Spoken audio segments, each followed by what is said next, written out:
Thank you all for being here on behalf of NTU. It's good to see so many people. So this is Louise Hackett, and she is the treescape lead for the Woodland Trust, and she'll be talking today about ancient woodland restoration. Enjoy your talk. Thank you. There's a mixture of people.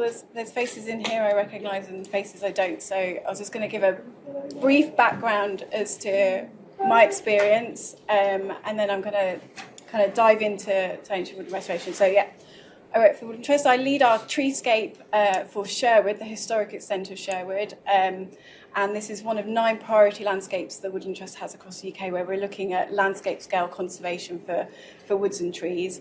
My focus in Sherwood is predominantly around ancient trees, but my previous role at the Trust was focused on ancient woodland restoration. So I have over 6 years experience in ancient woodland restoration. And I've actually worked for the Trust for about 15 years. So I've done everything from woodland creation, ancient woodland restoration, ancient veteran trees.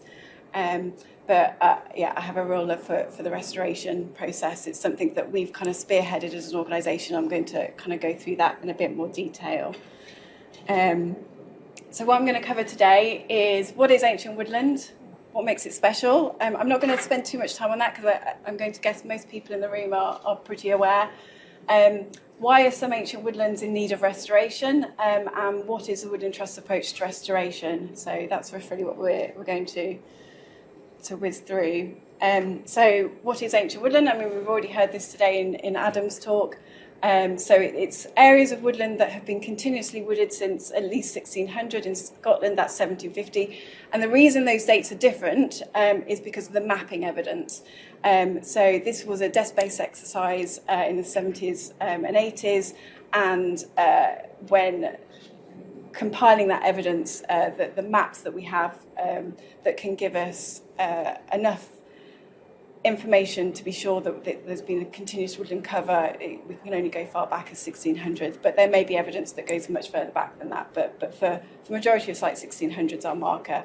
The idea being that before this date, woodlands will have normally established naturally through generation and in an environment that is far less drastically changed to what we see today.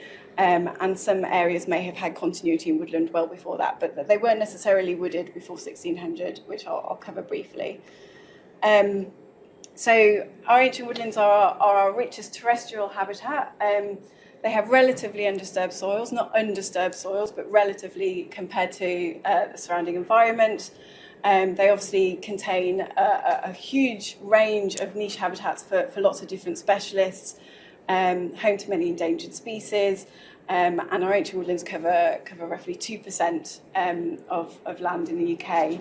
And they are, of course, irreplaceable, and irreplaceable meaning that we cannot replicate what these woodlands are. So the trees and woodlands we plant today will never be what our ancient woodlands are right now, and that's because of the context that they established, that they've matured, and we can never replicate that. So this map kind of roughly, it makes it look like we've got a lot more ancient woodland than we do just because of the scale of the pixels. But this map roughly kind of shows the distribution of ancient woodland across the UK. And the original inventory was done down to 2 hectares, whereas there is a revision happening in England at the moment where this is being revised down to 0.25 hectares, and that's happening in Nottinghamshire as well. So we're seeing quite a big leap in some areas across England in terms of the percentage of cover where we're actually now mapping areas that weren't previously considered ancient woodland. And to do that is not just looking at the mapping evidence, we're looking at ground flora, other forms of evidence such as historic documents, and even kind of evidence such as LiDAR and other historic pieces of information can help feed into whether we consider an area to be ancient woodland or not, including what species they support and are found on site as well. So these sites obviously we consider ancient woodland, I think quite often, certainly I see this in my work with the general public, ancient woodland gets considered a habitat type, and obviously as we know, ancient woodlands, we have a huge diversity of woodland types across the UK, and diversity doesn't always look as you might expect. I think a lot of people in the general public think of ancient woodlands solely looking as the image on the right, whereas it can equally look as the picture on the left, and actually the picture on the left, in terms of comparing those two woods, is far more diverse on the left-hand side than the right. You've got a kind of young monoculture, and just pretty much two species as your ground floor in that woodland. So a huge diversity, and that's not necessarily to compare the two, but it's really important that we understand woodlands in context and what we expect to find on those sites and the habitat that you look to find in that area. So diversity, obviously, these are an incredible range of species that we associate with our ancient woodlands above ground. We also have a lot of ancient woodland specialists, which range from tree species, ground flora, including fungi, lichens, invertebrates, many species that we find as specialists to ancient woodlands. So where the continuity is one of the key elements that make them specialists in these areas.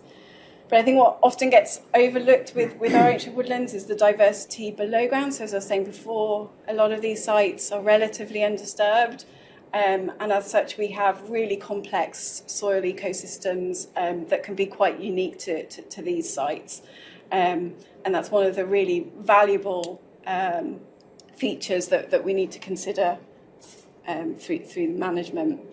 And obviously these form a really intricate web, and obviously the wood wide web is becoming a very popular concept at the moment, and it's something we're at the very early stages of really understanding the complexity and the intricate interrelationships between not just fungi but all organisms in that soil environment. So it's a fascinating field with really interesting understandings emerging at the moment.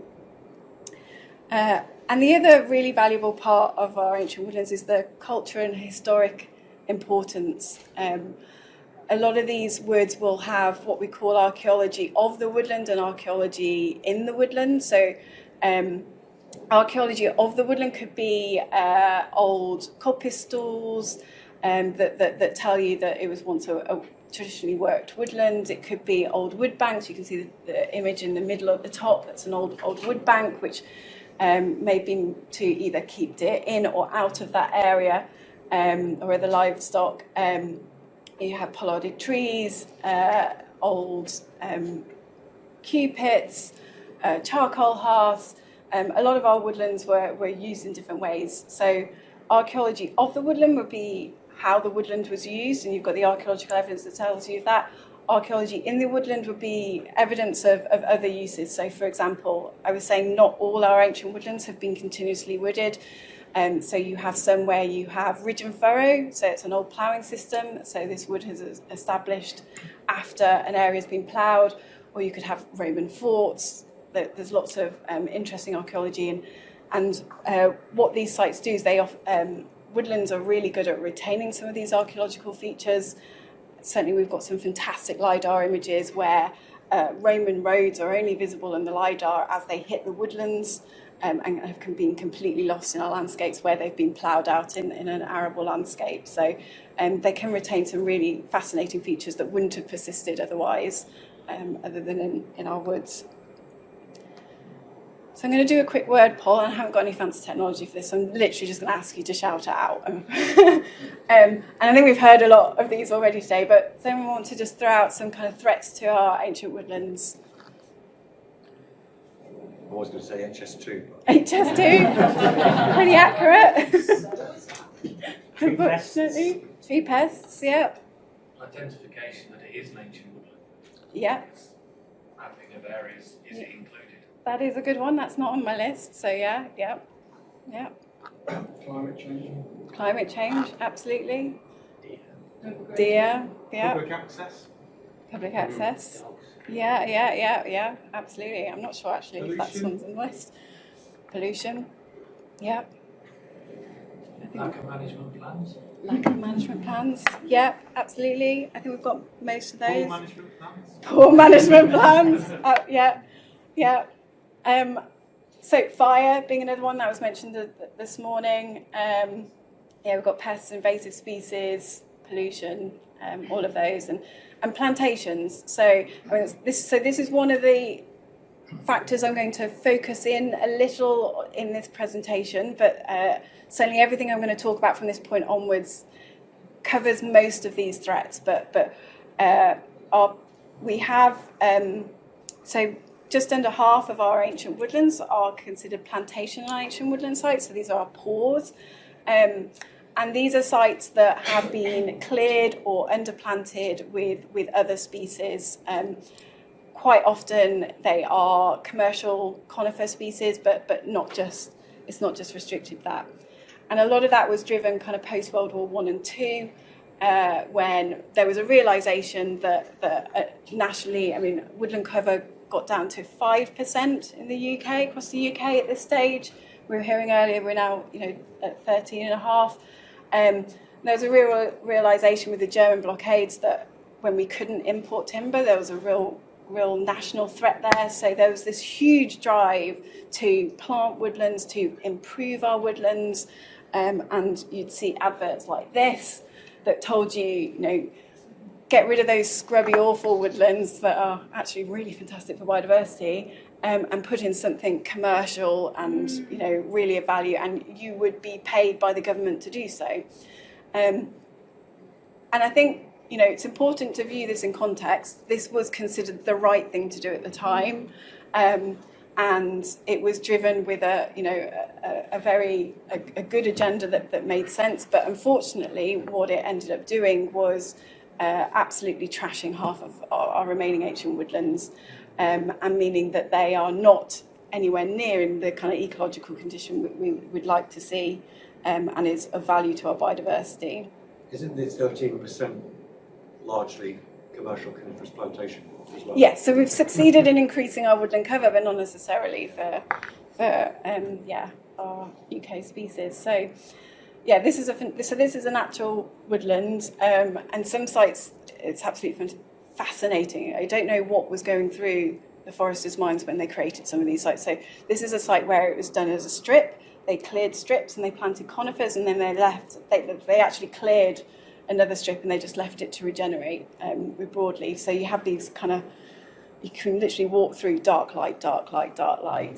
And yeah, so you can see the difference. It's really dark on the right-hand side where it's been planted with conifers, and you can see the difference that makes from a light perspective.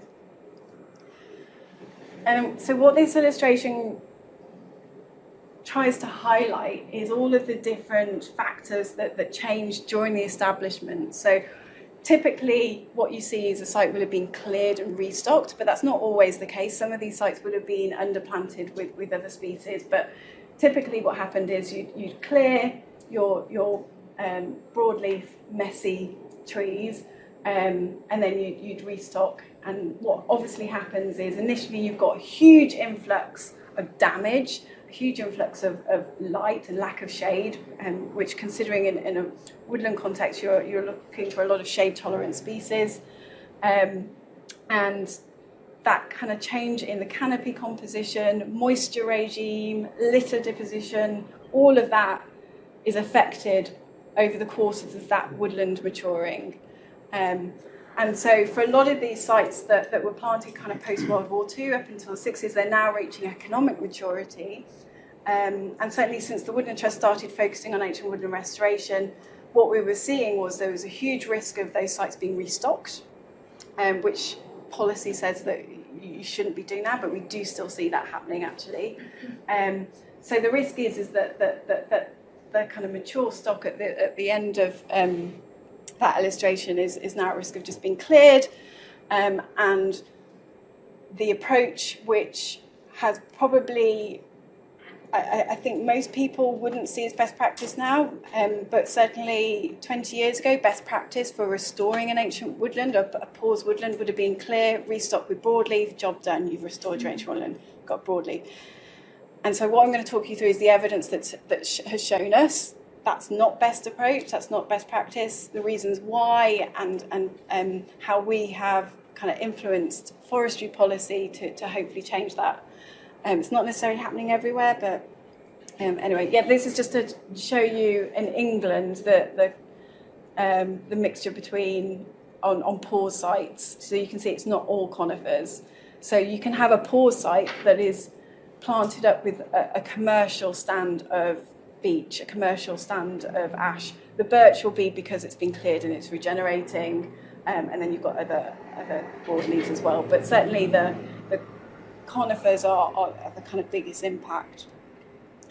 But all is not lost, and certainly we see time and time again. I don't think I've visited a single site where I cannot find a gem remaining on one of these sites, and these little kind of remnant features are so precious and then really integral to the restoration process. So our kind of recommended restoration process really focuses in on these remnant features. So the research has been ongoing since 2002. We run it in partnership with the Oxford Forestry Institute, and it's consistently surveying sites across the UK. In 2017, we added a few more sites, which is the blue site, the blue dots. But these are sites that are at different stages of the restoration process, and basically we are monitoring how these sites respond to either historic management interventions. So some of those sites were cleared and replanted with broadleaves, and others a more gradual approach was taken that was a bit more sympathetic. And so what that really kind of, the biggest thing that came out of that research was the value in these remnant features. And we kind of grouped them into 4 groups just to make it easy. This is not an exhaustive list of what remnant features you find in ancient woodlands, but from a management perspective, they're a really useful focus. So you've got your kind of ecological and cultural remains, and those quite often get overlooked, and they're one of the things that are a real disadvantage in some kind of commercial forestry operations, if not mapped properly, and certainly if it's never been surveyed for.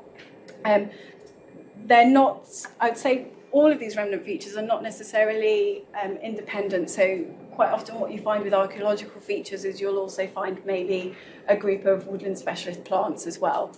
But then you've also got your dead wooden stumps, and you've also got your pre-plantation trees. So these are trees that have either weren't felled during the first operation, or they regenerated at the same time as your crop being established as well. But they're your link to that kind of tree community before. And as I say, they don't all act independently.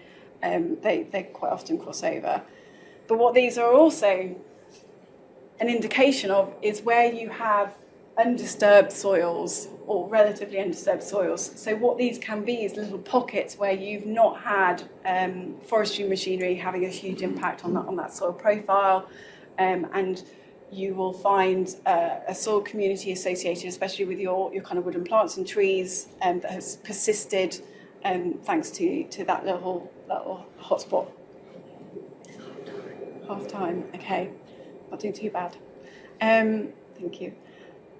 So yeah, just to kind of, I'm just going to highlight some of the things I've found. So the significance of when you've got, so this is one of the sites I visited. So it's a typical commercial plantation, and when you look at that top image, I think a lot of what I see working with commercial foresters is they would look at it and say, well, there are no remnant features, there's nothing worth saving here. But actually, when you do your survey work, you will find remnants. And here it's a lonely bluebell, but it's still a bluebell. And actually, what we find is typically that you do find these kind of hotspots or refugia of survival. They're not always evenly distributed. It really depends on the site, the topography, how the site's been planted. But you will find persistence associated with certain features. So kind of wet ground, for example, where the commercial crop has failed, you'll find hotspots there. And certainly, the kind of shadier, the worse off. But I think this quite nicely illustrates what we're finding in terms of generalists and specialists, and the crossover, which is exactly what you'd really expect in your ancient woodlands. And that just quickly covers that. I'm just going to rush through these. So the implications of what we found with the distribution of remnant flora on these poor sites was that there needs to be a prioritisation on neglect. So these areas need to be mapped, and actions need to be prioritised to safeguard them. The precautionary principle is quite important. So even on a site where there's it looks like nothing has persisted from a ground flora perspective, actually what we find on some sites is you do a precautionary thin, and because of that additional light coming in, you will see some ground flora responding. So even though things might seem dire, even just a thin can kind of show you a completely different picture, and then you kind of remap your features. I'm going to go through the process of how we do all of this, but pre-plantation trees, quite often these people couldn't be bothered to fell them because perhaps they were veterans. Like I've got an old coppice store. I think we've got another picture coming up. Maybe not. Is that? Oh no, it's because I pressed something else. Here we go. And this is what you quite often find is trees that have been surrounded and kind of shaded out by other trees. But these are really important building blocks because they are potentially your seed source for regenerating on site, but also they obviously potentially house a community that isn't necessarily persistent throughout the rest of the wood. But you also will see damage to a lot of these trees, which you could argue is a nice bit of veteranization and a veteran feature, but can potentially put them at risk, certainly from machinery damage. So your risk factors are that these are getting out kind of overtopped. They're shaded out by your conifers, which means that they're at risk of dying, but it also makes it a very sensitive operation to release them. Exposure and instability. Again, if you were to clear fell around these trees, which is quite often what you find is on a poor site, that you clear out your conifers and you've got these remnant trees left over, which looks lovely, but usually they're not stable, so they'll suffer wind blow. They're overexposed to light, which can certainly you see it a lot in oak, that they'll flush with epicormic growth, and that's too much in it, and they can't. They'll just die as a result of putting all their resources into that epicormic growth, and just that general exposure. So you have to kind of release these trees gradually.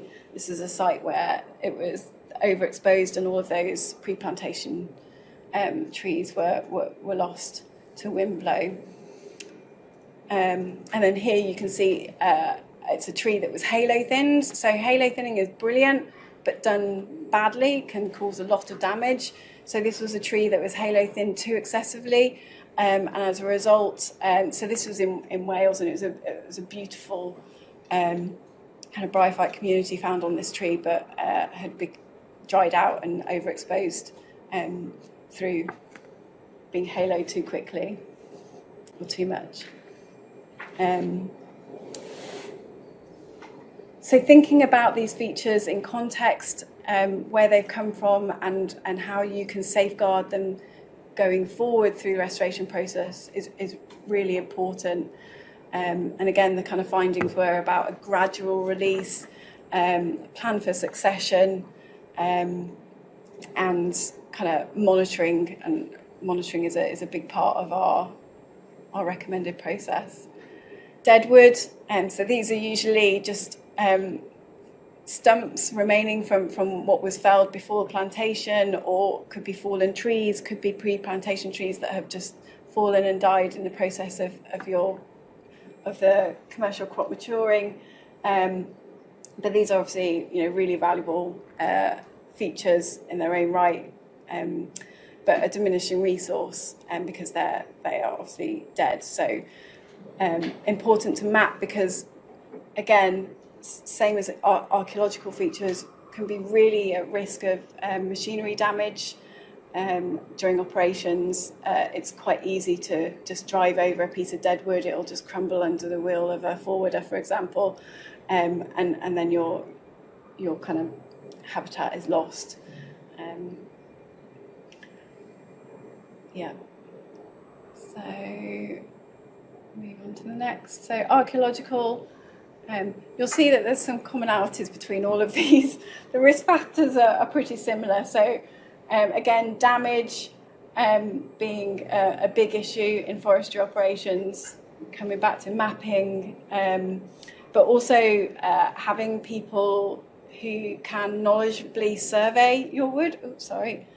That can be a real challenge in finding people that can do that. But obviously, your first point of call is looking for any existing records on your sites. And soil. So we don't count soil necessarily as a remnant feature because what we would recommend is you're viewing your entire site as that remnant feature and should be protected at all costs. But certainly, again, your forestry operations where you're bringing in heavy machinery, that can create huge disturbance. Clearfell operations, obviously, even more so. And then you've also got your invasive species as well. So rhodie, cherry laurel, and so on. They cause huge issues with your soil environment. This was a really interesting piece of research that was done in one of the earlier surveys where they kind of did an analysis of the fungi that they found in the soil profile of these sites. And I think it's really fascinating that there was actually no crossover between the kind of grassland communities in these plantations.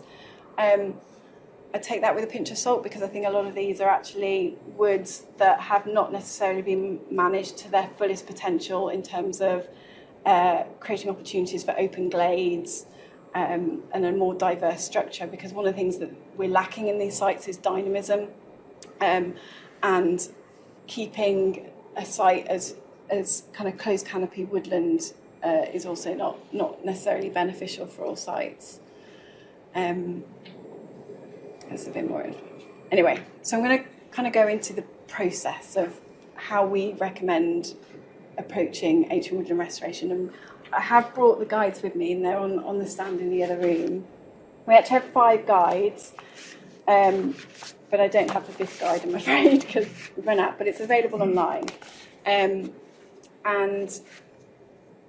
these kind of outline our 5 main principles that came from the research. And if you don't mind, I'm just going to kind of read them through. So, ancient woods are complex and irreplaceable ecosystems. Where damaged, they require positive management for biodiversity. Without restoration management, ancient woods planted with non-native species may become irreversibly degraded over time. So that was another piece of important evidence that came out, is that it is a kind of slippery slope for these ancient woodlands, that they're not frozen in time. The longer we leave it, the worse it gets and the harder our job is to restore these sites. So even though we don't necessarily want to rush the process, the time is now to start, and it's important that we do. Restoration starts from the basic premise that all pores are likely to retain remnants of ecological and archaeological value that previously existed in ancient woodlands. This is one of the limitations currently in forestry policy. UKFS states that you should restore your ancient woodlands where there is evidence of remnant features. But as I was saying before, it's very easy to look at a site and be like, there's nothing here, there's no point, we can just restock and carry on. And actually, what our evidence shows is that that's extremely unlikely. And surviving biological remnants are adapted to woodland conditions and the seasonal shade patterns of broadleaf woodland. These remnants respond positively to management of light levels. So light obviously being a key factor in all of this. You don't want too much just as you don't want too little. Restoration management is a long-term process, but there is an urgency to start in many situations where remnant features are under threat to ensure no further degradation. So we have our 5 guides, and these cover what is the ancient woodland process. So it gives you an overview. It gives you a guide on our assessment protocol, which I'm going to briefly touch on next. And then 3 phases. So we have 3 phases to our restoration process. So phase 1 is all about halting further decline and securing and enhancing your remnant features. As an absolute basic, this is the policy requirement, either through UKFS or UKWAS. And this is about identifying all of your remnant features, ensuring that they are not being subject to any further damage, and ideally securing them for the future, which isn't just about, so for example, if you had a veteran tree within your woodland, it's not just about halo thinning, job done. You need to be thinking about that tree regenerating and there being continuity of habitat for the species that rely on them. But basically, this is your first aid work. So this is about going in and identifying all your high priorities and just securing those features most at risk, which obviously requires a survey and assessment, which I'll go through. Phase 2 is about recovery of the wider ecosystem. So this is where we start to go in and restructure and think about how we can bring dynamism back into the system. But more importantly, at this stage, it's about looking at how you restructure, and that restructure takes into consideration the processes you'd expect on site. So it might be a gradual thin is your best approach, but understanding the woodland type you're working with is really important here as well. So not all woodlands respond really well to a gradual, like a continuous cover forestry approach. That's not necessarily always the case. It might be that you'd want to do small coot fells. So for example, oak, if you want your oak regenerating, you need far more light than a general thin is going to allow you, whereas your ash is going to be far happier with a light thin, and you're going to get your regeneration anyway. So this is about the restructuring towards that semi-natural composition. And I think one of the things that's really important to remember here, so if we've got half of our ancient woodland is pause, this is the only way we can increase the area of ancient woodland across the UK in semi-natural composition. We cannot recreate it. Like I said before, the woodlands we're planting today will never turn into the ancient woodlands we have now. So this is the only way we can realistically increase the area of ancient woodland in semi-natural condition. And then 3 is that long-term approach. So it's about maximising that ecological integrity and looking at long-term management, both within the site, but also about how your sites fit into the wider landscape as well. What's really important at this stage is that we're not thinking of these sites as islands.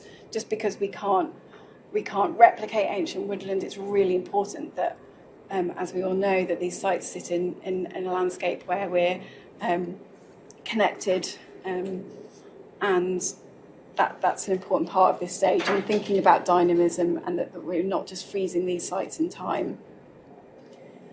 So what our approach does is maps the site, and this can be adapted depending on the site you're working with and to what degree you want to work at. A lot of sites will just use existing compartments maps, but what we'd recommend is that you are literally mapping your zones of interest. So basically, this site has been surveyed, and areas according to a different threat level has been mapped. So critical. So critical is where you've really got very limited light reaching your ground flora. You've got a monoculture composition. You've got a real high threat facing your remnant features. Threatened is it's not quite that bad, but it's on a downward trajectory. It's not getting better, it's getting worse. So there's a need to take action, but it's not necessarily as time critical as your critical area. You've got threatened and improving. This usually is where work has taken place, and you can see that the site is progressing in your restoration process. So you're seeing a response from your interventions, and then secure. But what's really important is that we don't feel safe in our secure assessment of sites, because a site can always slip back to threatened and critical, again, depending on what factors are at play. So there is no end goal as such, it's always ongoing. So here's a little example of where kind of the features have been mapped. This is not necessarily how I would map it, though. I don't think I'd want to present my contractor with a map like that, but what it does do is it kind of gives a zoned area around your features. So you've got things like you've got an active badger set, which obviously that should be taken into consideration when planning any operations. You've got small glades, you've got mature open grown oak tree, there's a wild pear in that top area. Lots of features that, as I said, we need to think of these as our building blocks for restoring the wood. So these are the features you're looking to safeguard and kind of expand out from. So you're looking at creating an environment where they can flourish, persist, and expand, ideally. And then obviously your archaeological features as well, being mapped, really important, so to prevent any damage. And so here's a kind of bit of an illustration as to that kind of first stage, kind of first aid kind of process, where you're just focusing on your features. So you can see that you've got a stream, and you'll have quite regularly see along watercourses, you'll see a persistence of ancient woodland ground flora. So just working to release by taking out some of the conifers in this instance away from there. You've got some drawn up coppice stalls, so about sensitively releasing those. As you can see in this image, just one tree's been taken out, not a complete circle of trees from around it. It's about doing it gradually and sensitively. Got halo thinning a veteran, where you've got a few more trees coming out. And then you've got, bolstering those kind of woodland flora along the ride edges as well. And as a result, what you've actually achieved through that is a general thin of that woodland because of the distribution of your veteran features. If your veteran features aren't so well distributed, obviously you could do a more general thin. And what you might end up is something like this. This is kind of a site that we were restoring on our own estate. And this is kind of obviously in the middle of the process. So you can see you've got some pre-plantation trees, some broadleaf trees in there. So they've been haloed. And a general thin has happened through this site. And you can already see that the light in this, if you can imagine what was there before, is already drastically different. And then that timber will be forwarded off site. Because in this instance, what we were trying to demonstrate is that it can be a commercial operation, and an income can be generated to cover the cost of the restoration process. But that's kind of as far as we would like to lean into the commercial element, in that the restoration process will cover itself. But a commercial interest needs to absolutely take a different look at it from a different angle going forward. Because it won't be a commercial site as it was as a conifer plantation. But you can see things happening. So I think I'm almost at the end.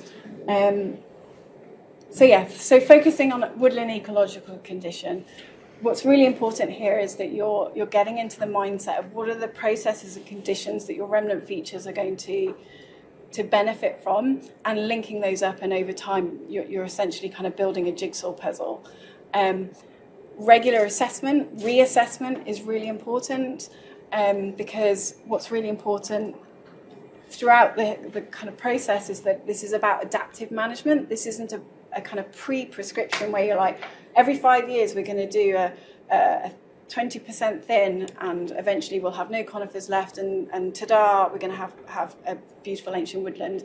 I've seen it happen on sites where that approach has been taken, and what they haven't considered is that they've got deer impact, and so they're thinning to nothing.